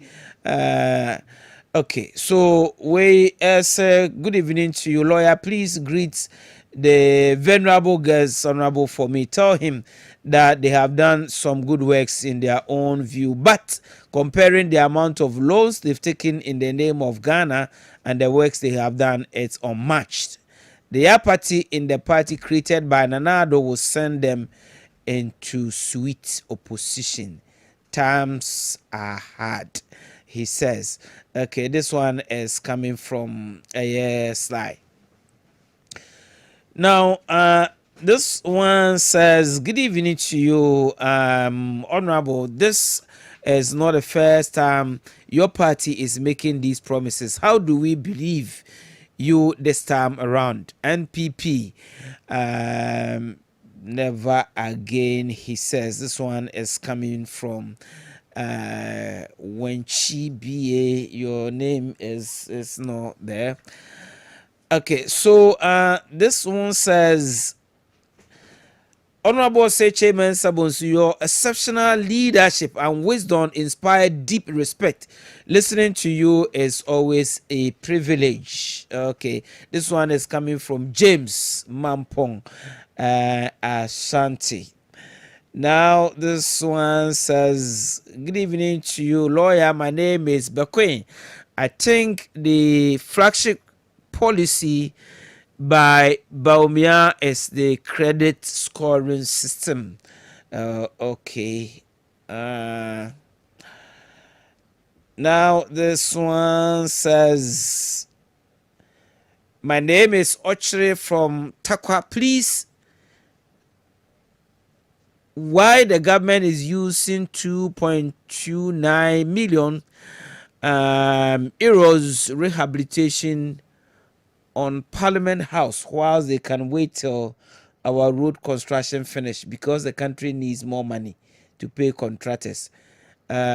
Okay, this one, what's the name? Okay, please add your name so that I'll know who is sending me the message. This one says, good evening to you. I'm Ibrahim from Tichiman. We Ghanaians want you people to be telling us how you can decrease the dollar, but not discussing gold for oil. Okay. Now, this one says, good evening to you, lawyer. Honorable Chairman San is a good person. He should advise Baumia to advise and insist the payment of Gold Coast customers because they are plenty to cause harm. Gold Coast okay, Indian phone. I said, my name is free court there. I'm more finding out because some no be na and I'm caught. Good evening to you, lawyer. I'm a teacher. Please, I want to know the plans Baumia is having for me. Again, he said he will provide incentives for the Ghanaian teacher to buy his or her own car.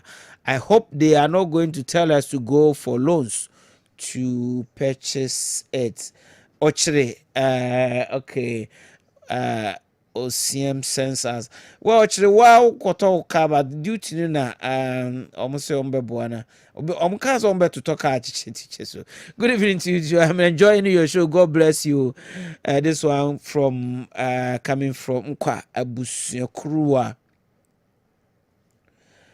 This one says I am Rashid Musa from Esikado, Ketan constituency. I want to remind thoughtful Ghanaians that first and second, okay.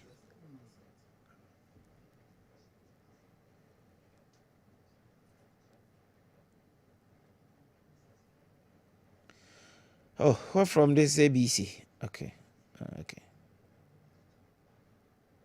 Looking at the manifesto of the MPP as well as the current hardship, it tells us clearly that the government is interested in projects that do not solve basic problems. A hungry and jobless Ghanaian will never appreciate roads, schools, and infrastructure. Hey, brah. Yo. Tony watching it us live from Jirapa Upper West. I like Honorable. I love him. Okay.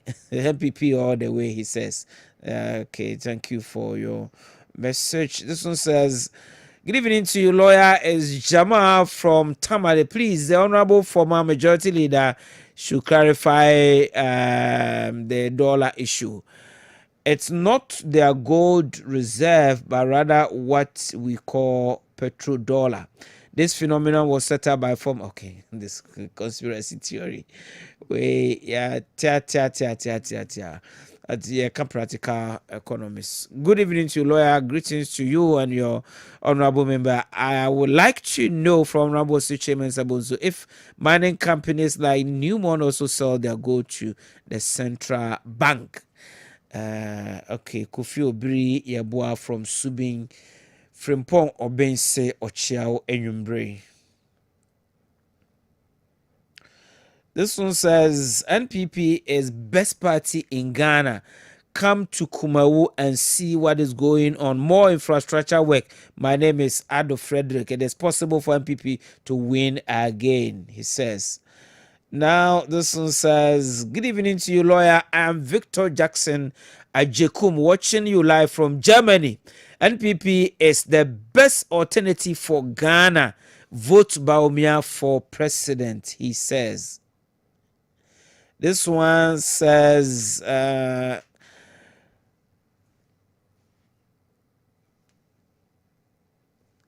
says, Swami, MP mentioned 4 village dams your government created. Okay, just from Swami, please message, make kind on to Mr. You are talking about 4 dams created that works during the dry season. I want to assume that is what you want Honorable to answer. I am assuming because I was not getting the. Good evening to you, lawyer. I'm Eric. Please ask MP for me that why they don't use the prisoners for planting for food and feed the SHS and the prisoners themselves. Thank you. Okay, good evening to you, lawyer Ohene Gyan. 24-hour economy is a scam. Whimsical promise of a desperate president. Discretionary power with vindictiveness on innocent Ghanaian. It's just a political talk, political gimmick, political lies and propaganda. Ohene na Kwame Jache Mensa Emina Buadi sends us this message. Good evening to you, lawyer. Please give us few minutes on air. But your mimi time no crime. I saw an answer. Auntie Mr. Phone call I beg. It no go happen today. Good evening to you, lawyer. Mahama coming back again as a president is like an insult to Ghanaians because he said Ghanaians have short memory. Mahama never again. Baumia all the way. Ike inside the table will sends us this message. Lord, thank you for bringing Honorable Minister for Parliamentary Affairs. He is the man of wisdom. Yao Nkrumah from Apaso in Bekwai constituency sends us this message. This one says, the 24-hour economy is one of the effects of demand. If there's no demand, where is the 24-hour economy? Example, organizer in VIP station works 24 hours already because demand is there throughout. But how can he work in Swami around 24 hours where there's no demand? NDC don't understand what they are saying. Mickey from Kumasi sends us this message. This one says, good evening to you, lawyer. I really like you so much. Keep the good work you're doing. But I want to tell Honorable Seche Mensah Bonsu, Sompahene, that we have another Sompahene. That's Honorable Alex Tete. Please let Sompahene know how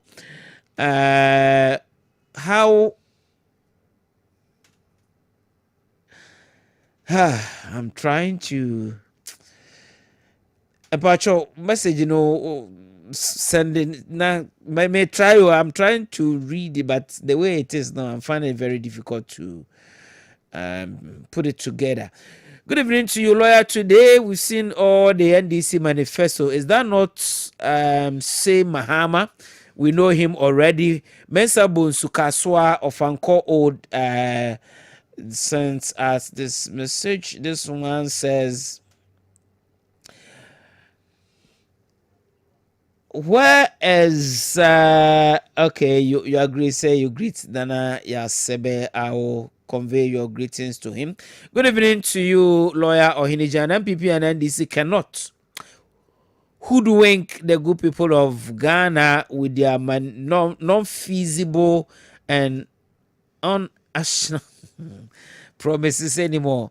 Father SK Kenya se Kumase sends us this fantastic message.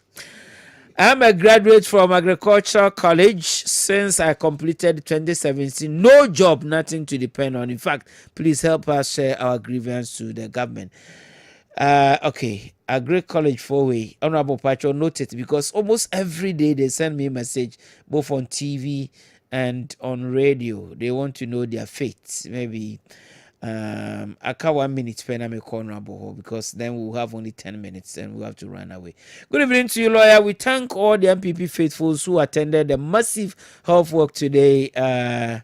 Okay, greetings to Honorable Kwaku Chireme Nelson and Kwaku Tuaso from Dixon inside Brekum Continental. Okay, thank you for your message. This one says, oh, please add your name to your message so that I can. Okay. Honorable Seche Mensah Bonsu has really dissected the manifesto to our understanding. My little concern is how corruption can be curtailed. K.A. Buama from Sechere will want to know. And it's exactly 8:50 here. So we have only 10 minutes and the show is ending. Honorable, we have 10 minutes, so let's see how we can manage the 10 minutes to 10 minutes. My address. main chance Yes. I'm saying last question will be beside say how do we curtail corruption? Corruption, yes. I'm say utie Dr. Mahmoud Bewumia waka akwan be fa so the good governance aba. Good governance and not bi so shall say also ministers grow one man no do so. Nti ogidi say obetimi the 50 year adwuma. And no may not really relate directly to corruption, but is to save costs and save resources for Oman Ghana. Because what Chiremu say, what none of Penang sister station back, say, you see, Oman, you know, 16 regions. And Naguado and Ray, what Chire say, regional ministers will be in here, deputies be here. All of them will be in here, will be any deputy ministers. And some more Yajuma. And Macron also no more. So deputy ministers at the level of regional ministers in here, 16 regions. So we have 16 ministers of state. Our constitution, no, Ohene, we are lawyer. Our constitution, no, I say president or appointing ministers of state as many as he deems appropriate. I'm running the state efficiently. That is Article 78 of the Constitution. Or say the president needs to be appointed as many ministers are deemed necessary to run the ship of state. Article 78 2 no say the president shall appoint such number of ministers of state as may be necessary for the efficient running of the state. And the minister will first function and that's the responsibility is to help the president to run the state efficiently. Now, so and now I know the on number be so. So cabinet ministers. I heard the okase there shall be a cabinet which shall consist of the president, the vice president, and not less than 10 and not more than 90 ministers of state. The cabinet there was saying you be 10 ministers appointed, yemfa mudu, and cabinet ministers, and you be grand. The effort to do across the 19. Cabinet for no more saying. Article 76 2 say the cabinet shall assist the president in the determination of policy, general policy of government. And we cabinet minister, we are minister of state. You assist the president in running the state efficiently, and 2 in determining policy. Now, Ohene, Adebia by Besoye. Say agreement be near Pessie, loan be near Pessie Koje, and maybe near Pessie. All these are underpinned by policy. A buying trim pa, what they call be saying. A buying trim pa, what this agreement yiba. A buying trim pa, what the embrace any. The cabinet and assistant president to do that. In the agreement, loan, bill, beer, eba parliament, say, ye manono. The cabinet minister, or ye policy, or ye part of policy formulation, in the cabinet minister and the necessary. So what it means is that so we are minister now you're cabinet minister. Won't mean for one sir and share agreement to be a basi. And when we say a agreement to be ama regional minister be the you are not cabinet ministers. Or what it means is that we now, of course, Mamenka say President Mabenya since 1993 will be a hit ceiling, will be for 19 ministers, will be anywhere for 10, will be anywhere for 11. For 19. So let's assume say but we have 19 ministers, so they can't 35 no more. They can't 16 no more. As I 35. There are certain ministries among here deputies. Youth and sports. Youth, you want sports. One more. It is a minister or in charge of youth development, sports. Does he need a deputy minister? He doesn't. But ministry since we were here, I always cite lands and natural resources. You may have a minister who is very strong on land issues. Land issues, maybe many of them contractual issues. The be a lawyer, be the minister responsible for lands and natural resources. But natural resources management need the onim. And you give him a deputy minister or no all competence in natural resource management. When your finance and economic planning ministry, you may have a minister of finance and economic planning on only strength or finance. Economic planning now a year growth oriented and not the we need a deputy minister or also be in charge of that place. What you say? If you like, what my cousin minister of state what you say? But you don't need, if you ask me, and then your finance ministry in class, they say, economic planning in wing, a year free. A year free. And we now have just the finance ministry. Finance ministry, they say, what do you do? No, they don't relate to economic planning. Say, it is hard here. Like I say, I reduce the finance ministry to a treasury department. If you have a controller and accountant general or on his cano, at the instructions of finance minister, do we need maybe 4 ministers and so on at the finance deputy ministers? Okay. What I say? But say, if you have finance and economic planning there, you cannot say in your deputies. And clearly there are some of the ministries here deputies being here ministries. Let's assume it's 19. So it means that so who the idea about parliament? Let's say you must be a cabinet minister. What does it mean? It means that you cannot have more than 19 ministries. We need more than 19 ministries. They say your ministries are about 24. So it means that necessarily you have to do alignment and realignment of some of the ministries. What I say? Then a friend is saying you're making ministries being here a year. Let's assume it's 19 ministries. You move 10, 11, 12, 13. I'm here deputies. I'm more deputies. So plus the 35, we give you about 48. So it is possible. 50, no? It is possible. Absolutely. Okay. Corruption. Corruption. Corruption. No. On say waka. Yemfa or say there was me reduce this concept of digitalization eba. Port system krano. Paperless. When him say, Saturday introduce 2023 no. Ohene 2023 ko he budget mu asika na ayi for GRA for no AGG amaye no a. Omunya windfall of about 8.7 billion. Introduce paperless concept no. You reduce person to person contact. Offer baby to say procurement. Say hey budget awo. Yi sika e dey cost service e debt. Yi sika e dey tua man for car. Onye sika na e ka no. Budget sika na e ka no. Between 75 and 80% ye procurement. Procurement procurement law ni nyina chi no. Ye say ye pese ekoto wi. Ya advertise ya obi se okoto bia. Over here ko ye so documents nyina so ya to nyina. And then you to nyina. Ipa ba kwa to nyina. If it is introduced electronically, documents answer. That's what Beumia is saying. Say, or be introduced.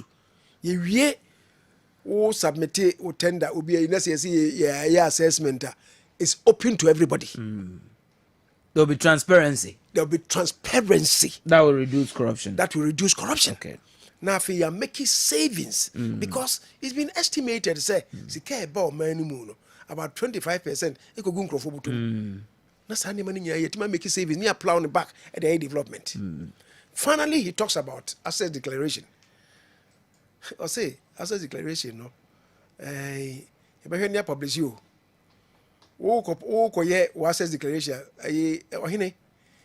Asset declaration. When you come Auditor General. I didn't think they come Auditor General. So the Auditor General can audit and verify. Says also a property say. Also a property who dying 200 or minimum. I hear see property rate to your mind. What you are saying to your mind. We are able to trace and track. So you're a good citizen, we are responsible citizen, that's when you're a responsible citizen. When you're a responsible citizen, that's also who dying 200 or dying 100. Let's say won't to quoi. Na kasa be na free home. We'll be able to make sense. And they say now they are share envelope market to will change it and change it. We are making it public. Okay. na sɛ obi ɔwɔ dan mmienu nanso yɛde position no ma no no onim sɛ mfie na no nso no ne bi a ɔnyɛ dan mmiɛnsa aka ho nti wɔfele ne form no wɔ sɛ ɔwɔ dan num ɛbɛba abɔnten ɛdan num no hefa ne wɔ yɛkɔhu sɛ ɛnokorɛ sɛ wɔ dan no sɛ ɛyɛ anticipated property na wo anticipate sɛ wobɛnya mmiɛnsa aka ho a yɛbɛhu no korɛ yɛbɛhu nkontompo okay na saa nneɛma no nyinaa no ɛde transparency aba yɛ ama mu okay ɛde fan yɛ abam aba mu let's the best way is to prevent. Absolutely. If we have the right measures, angels, better in terms of say, but the system will not allow you. System will not allow you. System the best. So the odi animu no say me yes ya. Hwe, masa. Rollins, what the PNDC buy no. Na me ni nye na mamu hu. Nanso ade a wo yeye o hyase wo yeye kobo bonkrofo tuo. And Rollins was forced to live above board. So I feel be so say papa no de won koye o. Na cheatafo no we no go sit down make them cheaters every day no. I feel obi antimi go yesa. What you say? It was settled to no. Of course, a quite any no a eba say yes I return to constitutional dispensation no mo de on fra futuro. What you say? I feel on could be a chain of Domon Frafra Futuro best say at the end. As a leadership matters. Okay. But me I say I'm going to lead to solve problems. No be because so the crime based on the promises. Watch that way first on the okay. We'll have another session another time. Let me assure more Moshe and you next week everybody transfer NDC manifesto as launched today. Now and a woman said I discuss it so that ukoto abendu time ukoto abanona unim say enyina so wenti and ukoto one your time now so there but just your final winner. And sorry, so. Oh, sorry for the code. They say, if anything, about and the beto. My main can be kakram for maybe Simba could be because maybe now Matisse Musisa station back no more can say a shading Ketia as my work can say peace pact or one for Monsan shall say no money. Now I am yakakra, ne hamikakra because it's not sending the right signal. And near my yet to obey see. Near see doing Katia can't was him. I was so gone, was in the sea, Techima in the sea. Minia, and yet, and Nikasem, a more minor. What you say? Now, I say, a Kufuad was set up commission, one fine age man, one fine age man implementing and prosecuting of one for San Shasia. He's a honey hard drinker because you see, you won't be pay or meme. You got trouble about chip on it. Will be free President Mills in the office. Castle Sam Reno Bachelor Pony be Bonipa or the Bonipa and Conon etu pay point blank. Be no dear, and cow muchu betty, and so no de bomb. Professor Frimpon Boatin ye tea na owo ne dan ne ko sie dore sedu ko siada ye mass uncle for no so de call ye in the hospital or call ye surgery on all of them, remove the pellets from their bodies. Yendi government hospital. Na ekosiada. Ne wukuada no, the hospital administrator, omoma no ebo no kwadu say no ko bie theater na ma Frimpong Boating. Na aba nim ho bi. Yeah, we called on Professor Mills to say one commission of inquiry. When we inti omano ye remfi. Sankrofo no ba ko edi boso emienza ohwere no nkwa. Omano remfi. Ya Frimpong Boating asa kai nipa nso no gombewu. Atiwa yankotwa aba wo ho. Abato aba election produce amakwata. Sambe nipa bia no ho na mre fini ni ofi London ebe wene akonyana from Dr. Ya okoye ambassador to Japan. So no chira de o Legon agric lecturer bi na say nipa ne betu no a oba ya obewu empofiri mu ne ye call by election. By election no ye ni hana NDC women organizer ekotwi ka fa nipa dumiensa so. E prepare wo mo. You can say President Mills and set up commission of inquiry. President Mills and eventually we called Martin Hamidou as a then Attorney General. So we no say and then as in the CA. Martin Hamidou go for the parliamentary Hansard.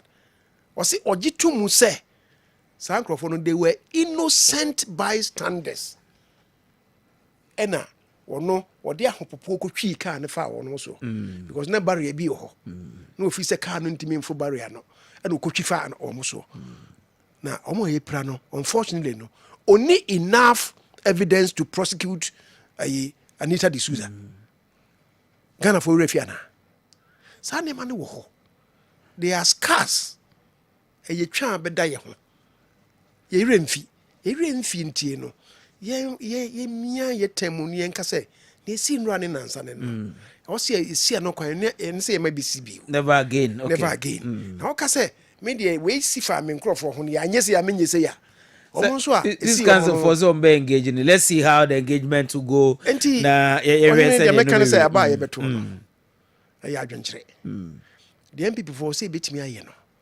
yɛde bɛto dwa ɛnɛ the NDC for so bɛtumi ayɛ no mo de bɛto dwa me tie kakra no bebree wɔ hɔ a yɛdeɛ no ɔmo abɔ ne powder ɛna ɔmo de abɛsi hɔ sɛ yɛ ɔmo ideas because bebree wɔ hɔ a bi na meka sɛ onim sɛ motorbike cry the electronic ones about assemble says here was sprinters was afraid of beba John Mahama doesn't know say TVET about replace NVTI was it NVTI education or the beba mere certificate make him say papa is in Ghana or Ghana na but Rebecca was it at the right time adventure we see emfanifa we see fabinkum they be do the person could not could do and yan talk was okay and yet him the and then yen pocha yen 5 yen fine and go to abano na yen tuma nipa me yenu me say den o mu menu ba ko na e beto amano me de me ogidie o me nipa no mu Dr.